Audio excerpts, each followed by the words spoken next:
अस्सलाम वालेकुम वीवर्स, मेरा नाम है डॉक्टर मोहम्मद ज़ुहैब और आप देख रहे हैं DZ वेटनेरियन। आज हम लोग की वीडियो बहुत ही ख़ास होने वाली है क्योंकि आज हम लोग वेटनरी ऑफिसर एग्ज़ाम जो होता है कमीशन का, उसके पास पेपर में जो भी MCQs आए हैं वो MCQs हम डिस्कस करेंगे और वो क्यों करेक्ट हैं उनका रीज़न हम करें देखेंगे, और जो दूसरे ऑप्शंस हैं वो क्यों इनकरेक्ट हैं उनका रीज़न भी हम जानेंगे ताकि हम मैक्सिमम से मैक्सिमम चीज़ों के बारे में समझ सकें। तो चलिए स्क्रीन की तरफ चलते हैं और देखते हैं। All multiple choice questions are from the BPSC Veterinary Officer question paper, यानी बलूचिस्तान पब्लिक सर्विस कमीशन में जितने भी पीछे क्वेश्चन आ चुके हैं उनमें से कुछ क्वेश्चंस ये हैं। सबसे पहला क्वेश्चन है, which one of the following is a zoonotic disease? Rinderpest, FMD, brucellosis, BVD. तो इसमें आपको पता है कि ब्रोसिलोसिस जो है जो कि जूनोटिक है, एफएमडी भी है, लेकिन हमने अप्रोप्रिएट आंसर को करेक्ट करना है। क्यों? क्योंकि एफएमडी जूनोटिक तो है लेकिन इतनी ज़्यादा जूनोटिक नहीं है, वो हाईली कंटेजियस है, वो फैलती बहुत तेज़ी से है एफएमडी। लेकिन ब्रोसिलोसिस ये बहुत ज़्यादा वो जूनोटिक है जो इंसानों और जानवरों में पाई जाती है। एक्सप्लेनेशन में आप देख सकते हैं, brucellosis zoonotic bacterial infection primarily affecting cattle, goat and pig and is transmissible to humans typically through unpasteurised dairy product और direct contact with infected animals. इसके जो डेयरी प्रोडक्ट्स होते हैं या जो गोश्त होता है, अगर हम इन्फेक्टेड एनिमल खा लें तो फिर उससे हमें ये बीमारी हो जाती है। और ये कॉज क्या करता है? It cause undulant fever in humans and reproductive issues in animals, और एनिमल्स में अबॉर्शन वगैरह भी कॉज करता है। Incorrect option rinderpest zoonotic नहीं है, और दूसरी बात ये कि ये इरिडिकेट हो चुकी है। एफ एम डी जूनोटिक है लेकिन बहुत ज़्यादा जूनोटिक नहीं। हाँ, एक कंटेजियस है, क्लोवन फुटेड हूफ जो एनिमल्स होते हैं उनमें, जैसे कि गॉट हो गया, शीप हो गया, जैसे कि कैटल हो गए, ये क्लोवन फुटेड हैं जिनके पाँव दो हिस्सों में तकसीम होते हैं। उसके बाद आ जाते हैं बीवीडी। बीवीडी ये कैटल को अफेक्ट करता है और ये एबॉर्शन कॉज करता है, लेकिन ये ट्रांसमिसिबल नहीं है, ह्यूमन में नहीं होता। दूसरा question, which vitamin is essential for blood clotting? Vitamin A, D, के, सी। विटामिन के इज द करेक्ट ऑप्शन। देखते हैं क्यों।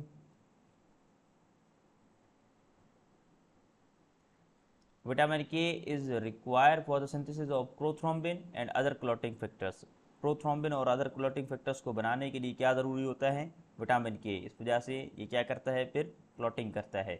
इसके अलावा विटामिन ए जो है वो विजन के लिए इस्तेमाल होता है और एपिथेलियल मेंटेनेंस के लिए। विटामिन डी जो है वो कैल्शियम और फास्फोरस को मेंटेन करता है बोन की हेल्थ के लिए। और विटामिन सी जो है वो कोलेजन सिंथेसिस करता है और इम्यून सिस्टम के लिए हेल्पफुल होता है।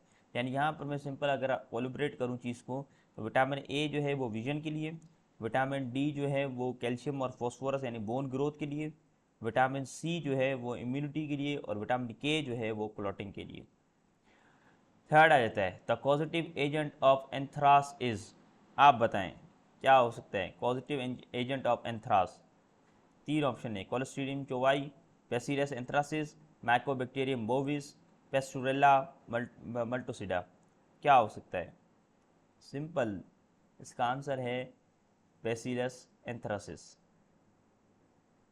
बेसिलस एंथ्रासिस करेक्ट ऑप्शन है। और उसमें क्यों, और ये होता क्या है, ग्राम पॉजिटिव है। देखिए मैंने ये क्यों लिखी है ये सारी चीज़ें, ताकि आपको हर चीज़ के बारे में पता चले।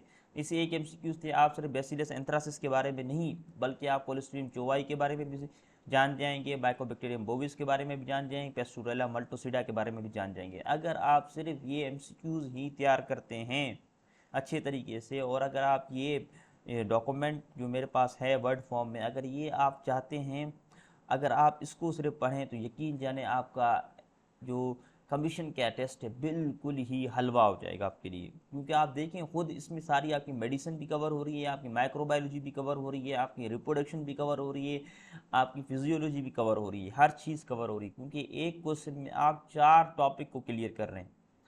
बेसिलस एंथ्रासिस ये ग्राम पॉजिटिव होता है, स्पोर फॉर्म में बैक्टीरिया होते हैं। तो एंथ्रास जो है ये एक बहुत ही ज़्यादा जूनोटिक डिजीज़ है, ठीक है, जो फैलती है बहुत ज़्यादा तेज़ी से, और ये स्पोर फॉर्मिंग है, ठीक है, बैक्टीरिया की वजह से होती है।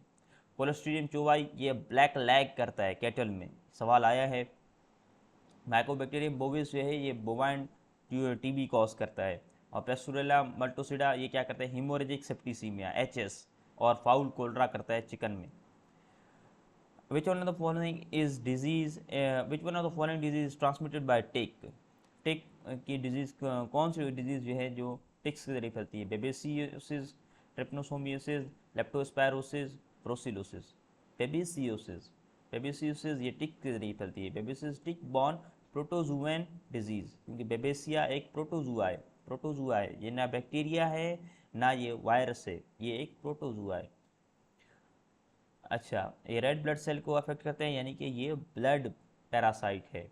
Cause by babesia species, primary transmitted by rhipicephalus और एक्सोडाइज टिक्स। राइसिफेलस और एक्सोडाइज टिक्स ये मैंने आपको बताए थे पीछे। आप टिक्स की क्लासिफिकेशन जब आप पैरासिटिक डिजीज़ पढ़े थे उसमें मैंने टिक्स की क्लासिफिकेशन की थी, सॉफ्ट टिक, हार्ड टिक, उसमें मैंने आपको बताए थे। ट्रिप्नोसोमियोसिस ट्रांसमिटेड बाय सीसी फ्लाई, ये जो ट्रिप्नोसोमियोसिस है किससे फैलती है? सीसी फ्लाई से। यानी ये देखिए कितने ज़बरदस्त तरीके से मैंने इसको कंपाइल किया, बहुत टाइम लगा है, क्योंकि पेपर में तो सिर्फ ये क्वेश्चन होते हैं, उसका ना करेक्ट ऑप्शन होता है, फिर ये करेक्ट क्यों है, फिर दूसरे ऑप्शन इनकरेक्ट क्यों हैं। तो यहाँ पर देखें ट्रिप्नोसोमियोसिस ये सीसी फ्लाई से फैलता है, ये बात भी क्लियर होगी। लेप्टोस्पायरोसिस ये डायरेक्ट कॉन्टेक्ट यूरिन के ज़रिए और वाटर के ज़रिए फैलता है, लेप्टोस्पायरोसिस। और ब्रोसिलोसिस ये डायरेक्ट कांटेक्ट और इंजेक्शन के ज़रिए। मैंने आपको बताया था कि आप अगर उनका गोश्त वगैरह खाएं या फिर आप डेयरी प्रोडक्ट उनके ले लें तो उससे आपको ब्रोसिलोसिस होता है। Next, which one of following is use for diagnosis और ट्यूबरकुलोसिस इन कैटल? कैटल में अगर टीबी हो जाए तो उसको हम डायग्नोस किस टेस्ट के ज़रिए करते हैं? ट्यूबरक्यूलिन टेस्ट के ज़रिए हम इसको डायग्नोस करते हैं। ये एक टेस्ट होता है ट्यूबरकुलिन स्किन टेस्ट, सिंगल इंटरडर्मल और comparative cervical is used to diagnose bovine tuberculosis caused by Mycobacterium bovis. A positive reaction indicates prior sensitization. ये हम इंट्राडर्मल लगाते हैं, यानी कि स्किन में लगाते हैं। एक किट होती है, अगर वो पॉजिटिव रिएक्शन दे तो इसका मतलब इसमें इस एनिमल में माइकोबैक्टीरियम बोविस है और इसी की वजह से टीबी हो रहा है। पकाया को जो है टेस्ट वो किस लिए इस्तेमाल होते हैं वो भी यहाँ पे मैंने लिख दिए हैं। जॉनिन टेस्ट ये जॉन्स डिजीज़ के लिए, जो कि माइकोबैक्टीरियम में एवियम स्पीशी के ज़रिए होता है, सब स्पीशी पैरा ट्यूबरकुलोसिस, ठीक है। और मेलिन टेस्ट ये ग्लैंडर्स के लिए इस्तेमाल होता है इक्वाइंस में। और रोज बेंगल टेस्ट ये ब्रोसिलोसिस के लिए इस्तेमाल होता है, ब्रोसिलोसिस के लिए। क्लियर हो क्या? कितनी ज़बरदस्त चीज़ें होगी, सारी क्लियर होगी। Black quarter in cattle is caused bye, black quarter किसके ज़रिए होता है? कोलोस्ट्रीडियम चोवाई, कोलोस्ट्रीडियम सेप्टिकम, कोलोस्ट्रीडियम परफरेंजिस, कोलोस्ट्रीडियम टेटनाई। कोलोस्ट्रीडियम चोवाई के ज़रिए ब्लैक क्वार्टर डिजीज़ होती है और उसको ब्लैक लैग भी बोलते हैं। अभी पीछे मैं आपको बता कर आया यहीं पर ही, ये देखें यहाँ पर था कि ये देखें कोलोस्ट्रीडियम चोवाई के बारे में मैंने आपको बताया था कि ये ब्लैक लैग कॉज करता है और ब्लैक लैग को ब्लैक क्वार्टर भी कहते हैं। उसके बाद फिर हमारे पास आ जाती हैं चीज़ें, यहाँ पर ये इसके बारे में थोड़ा बहुत लिखा हुआ है, आप देख लें। मेरे पास एमसीक्यू बहुत ज़्यादा हैं तो मैं इस तरीके से सिंगल सिंगल चीज़ों के बारे में आपको नहीं बता सकता इतना ज़्यादा। Clostridium septicum associated with the malignant oedema, malignant oedema होगा तो वो कोलोस्ट्रीडियम सेप्टिकम के जरिए होगा। कोलोस्ट्रीडियम परफरेंजियस एक तो ये मेस्टाइटिस कॉज करता है और दूसरा एंटीरोटॉक्सीमिया भी कॉज करता है। कोलोस्ट्रीडियम टेटनाई टेटनस कॉज करता है, आपको पता है मसल्स की जो रिजिडिटी हो जाती है उससे मसल स्टिफ हो जाते हैं। Intermediate host of fasciola hepatica is, fasciola hepatica देखें फिशोला आ गया, फिशोला आ गया तो उसका मतलब क्या है? फ्लूक्स आ गए। फ्लूक्स को मैंने आपको पैरासिटिक डिजीज़ में ही बता दिया था कि इनके इंटरमीडिएट होस्ट सिनेल होते हैं, सिनेल। लिवर फ्लूक है, हेपाटिका, हेपाटिका हो गया तो लिवर हो गया। और इक्वेटिक इसके सिनेल्स जो हैं ये इंटरमीडिएट होस्ट होते हैं। और अगर मॉस्किटो की बात करें तो mosquito vector for disease like malaria, filariasis और हाउस फ्लाई ये मैकेनिकल वेक्टर हैं, ठीक है, इंटरमीडिएट वेक्टर नहीं है। इंटरमीडिएट वेक्टर वो होते हैं जिनमें इनकी लार्वल डेवलपमेंट होती है, जबकि हाउस फ्लाई जो है उसमें वो सिर्फ कैरियर होता है, मैकेनिकल वेक्टर होता है, बायोलॉजिकल वेक्टर नहीं होता। टिक टिक बेबिसियोसिस, सैलेरियोसिस को वो ट्रांसमिट करता है। तो यहाँ पर देखिए आपको ये भी पता चल गया बेबीसियोसिस टिक्स के ज़रिए फैलता है। पीछे होती साथ में ये एक और चीज़ भी मैंने ऐड कर दी कि थैलेरियोसिस भी टिक्स के ज़रिए होती है। तो इस आहिस्ता आहिस्ता मैं आप लोग को समझाने की कोशिश कर रहा हूँ, याद कराने की कोशिश कर रहा हूँ। अगर आप सिर्फ इसी को याद करें तो मैं कहता हूँ कि क्लियर है सब चीज़। Which one of the following diagnostic test is use for brucellosis? पीछे पढ़ा कराया, रोज बेंगल टेस्ट ब्रोसिलोसिस के लिए इस्तेमाल होता है, और मेलिन टेस्ट किसके लिए इस्तेमाल होता है, जॉनिन टेस्ट किसके लिए इस्तेमाल होता है, ट्यूबरकुलिन टेस्ट किसके लिए इस्तेमाल होता है। तो इन पीछे सारा कुछ बता कराया। यहाँ पर फिर मैंने लिख दिया है कि रोज बेंगल टेस्ट इस्तेमाल होता है, जबकि ट्यूबरकुलिन टेस्ट जो है वो ट्यूबरकुलोसिस के लिए, मेलिन टेस्ट ग्लैंडर के लिए, जॉनिन टेस्ट जॉन्स डिजीज़ के लिए इस्तेमाल होता है। उसके बाद फिर आ जाता है, इसको पैरा ट्यूबरकुलोसिस भी बोलते हैं, अभी दोबारा बता रहा हूँ। FMD affect which type of animals? यानी कौन से एनिमल्स के FMD? Cloven footed, cloven footed, cloven footed कौन से होते हैं? जिनके पाँव दो हिस्सों में ऐसे तकसीम होते, बीच में दरार होती है जिनके पाँव में। जैसे कि घोड़े हैं उनमें दरार नहीं होती, घोड़े के पूरे एक गोल किस्म के पाँव होते हैं, ठीक है। तो इसमें हमारे पास आ जाते हैं cloven footed, cloven hoofed animals, ठीक है। ये इनमें होता है FMD। Ruminate to restricted pigs are also affected, pigs भी इसमें अफेक्ट होते हैं। ओनली स्वाइन नहीं, स्वाइन नहीं होता, कैटल भी अफेक्टेड होती हैं। इक्वाइज यानी कि इक्वाइज नहीं, क्योंकि इक्वाइज में होता ही नहीं FMD। अच्छा, ब्लू तंग डिजीज कॉज्ड बाय, ब्लू तंग disease is caused by virus, virus होता है। ब्लू तंग is caused bye Rio virus, और भी वायरस उसको कहते हैं। एंड अफेक्ट शीप, शीप को अफेक्ट करता है। देखिए कितनी चीज़ें कवर हो रही हैं इसमें। विद क्यूलिक्वाइड मिड्स, मिड्स के जरिए फैलता है, वेक्टर है मिड्स। आपसे पूछा जा सकता है सवाल कि which one of the following disease is caused by culicoides midges, या ट्रांसमिटेड बाय क्यूलिक्वाइड मिड्स। फिर आ जाते हैं बैक्टीरिया नहीं भाई, बैक्टीरिया गलत है, प्रोटोजुआ भी नहीं है, और फंजाई भी नहीं है। Which vaccine is use to prevent rabies? Rabies को प्रिवेंट करने के लिए हम कौन सी वैक्सीन इस्तेमाल करते हैं? ये देखें, ARV, एंटी रेबीज़ वैक्सीन लिखा भी हुआ है, ठीक है। तो यहाँ पर आ गया। अच्छा, बकाया चीज़ें क्या हैं वो भी देख लेते हैं। Anti rabies vaccine is use prophylactically and post exposure, पहले भी इस्तेमाल कर सकते हैं बचने के लिए, और अगर हो जाए तो उसके बाद भी ये लगाते हैं। To protect animal and human from the rabies virus which is neurotrophic virus transmitted by bites from infected animal. अच्छा, बाद में क्यों करते हैं? वैक्सीन तो पहले लगाई जाती है, बाद में कैसे अफेक्ट होगी? बिकॉज रेबीज़ को अपने सिम्टम्स शो करते करते उसका जो इंक्यूबेशन पीरियड है वो टाइम ज़्यादा होता है, तो उसको अपने जो भी असरात हैं वो सिम्टम्स हैं वो ज़ाहिर करने के लिए टाइम लगता है। तो उससे पहले ही हम लोग खुद ही अर्जेंट में वैक्सीन कर देते हैं ताकि हमारी बॉडी उसके खिलाफ इम्यूनिटी डेवलप कर ले। BCG क्या है? BCG ये ट्यूबरकुलोसिस के लिए इस्तेमाल होती है। साल्क वैक्सीन ये पोलियो वैक्सीन है। DPT वैक्सीन फॉर डिप्थीरिया, ठीक है।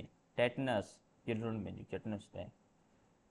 Which of the following parasite is a protozoan? देखो, फिशोला ये फ्लूक्स हैं, ठीक है। Haemonchus, babesia, ascaris. Babesia is a protozoa, मैं आपको पहले ही बता चुका हूँ, बेबेसिया इज़ अ प्रोटोजुआ, पीछे पढ़ा कर आया हूँ। और ये टिक के ज़रिए फैलती है, रिफेसिफेलस और एक्सोडिस टिक्स जो होते हैं। फिशोला ये ट्रीमाटोड है, फ्लूक है। हिमोंकस ये नीमाटोड है, राउंड वर्म है। और एकारिस ये हमारे पास लार्ज इंटेस्टाइनल राउंड वर्म है, एकारिस। यहाँ पर ये बात भी याद समझ आ गई। तो ये हेलमिंथोलॉजी में आता है, ये हेलमिंथ्स हैं, ये हमारे पास प्रोटोजुएंस नहीं है, ये हेलमिंथ्स हैं, हेलमिंथोलॉजी में आते हैं। अच्छा जी, और ये एंटोमोलॉजी के अंदर आते हैं। विच न्यूट्रिएंट और एंटामोलॉजी के अंदर आते हैं, इसका मतलब ये किंगडम एनिमिलिया के अंदर आते हैं। अब बात समझ आ गई। Which nutrient deficiency causes rickets in young animals? Vitamin A, vitamin D, vitamin E, vitamin K. Vitamin D, इनके रैकेट्स क्या हैं? ये आपके पास ऑस्टियोमलेशिया होते हैं, ये बोन को वो करते हैं, सॉफ्ट कर देते हैं। तो मैंने आपको पहले बताया था कि विटामिन डी कैल्शियम और फॉस्फोरस के लेवल को मेंटेन रखता है, रेगुलेट रखता है बोन हेल्थ के लिए। विटामिन के किसके लिए इस्तेमाल होता है? क्लॉटिंग के लिए इस्तेमाल होता है। विटामिन ए किसके लिए इस्तेमाल होता है? विजन के लिए इस्तेमाल होता है। विटामिन ई ये मसल्स के लिए इस्तेमाल होता है, मसल्स की डिजनरेशन हो जाती है अगर इसकी डेफिशिएंसी हो जाए। सारी बातें यहाँ पर लिखती हैं। तो आज की वीडियो में ये 13 MCQs ही बहुत हैं। नेक्स्ट वीडियो में हम यहाँ से आगे ही कंटिन्यू करेंगे। अगर आप लोगों को ये चीज़, ये जो मैंने बनाई है वर्ड फॉर्मेट, अगर ये आप लोगों को चाहिए तो आप डिस्क्रिप्शन में दिए हुए नंबर पर आप मुझे मैसेज करें। इसकी फ़ीस सिर्फ़ और सिर्फ 100 रुपीज़ है, जिसमें आपको 40 MCQs विद एक्सप्लेनेशन मिलेंगे। अभी तक 13 है, आगे कंटिन्यू करूँगा तो मैं आहिस्ता आहिस्ता 40 MCQs आपको मिलेंगे सिर्फ़ और सिर्फ 100 रुपीज़ में। और ये सारे अथेंटिक है, कोई भी आउट ऑफ कॉस्ट नहीं है। नेक्स्ट वीडियो तक के लिए दीजिए मुझे इजाज़त। अपना ढेर सारा ख्याल रखिए। अल्लाह हाफिज़।